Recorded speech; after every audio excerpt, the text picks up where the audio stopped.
যদি ঈমান থেকে থাকে।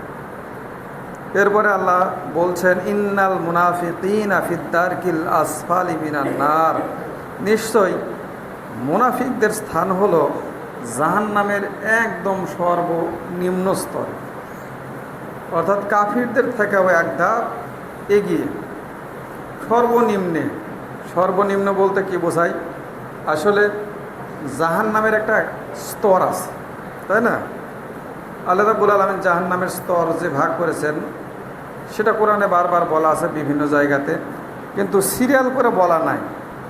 সরফে সালেহীন ফোকাহে কেরাম ওনারা একটা সিস্টেম তৈরি করেছেন যে কোরআনের আলোকে যে কিভাবে এই স্তরটা হবে।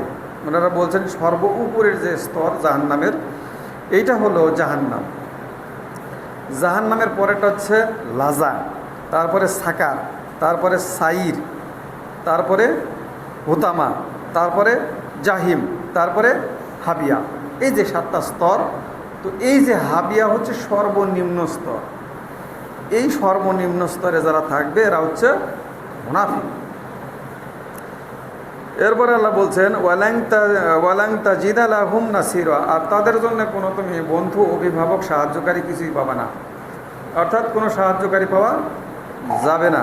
আল্লাহ রাসূলকে বলছেন যে এই মুনাফিকদের জন্য, এই কাফিরদের জন্য আপনি কোনো কী পাবেন না, সাহায্যকারী পাবেন না। দুনিয়াতে তো অনেকেই দৌড়ে আসে সাহায্য করার জন্য, কিন্তু কিয়ামতের মাঠ এমন ভয়াবহ, সেখানে কেউ কারো সাহায্যে এগিয়ে আসবে না। সবাই একটাই আওয়াজ, ইয়া নাফসি ইয়া নাফসি, আমার কি হবে, আমার কি হবে।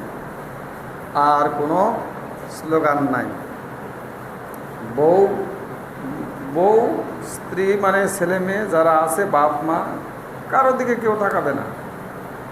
আপনার যখন সূরা আবাসা পড়বেন তখন লেখা আছে ওয়া সাহিবাতিহি ওয়া বানি, স্ত্রীরা, সঙ্গী সাথী, বানি সন্তান সন্ততি, কেউ কাজে আসবে না।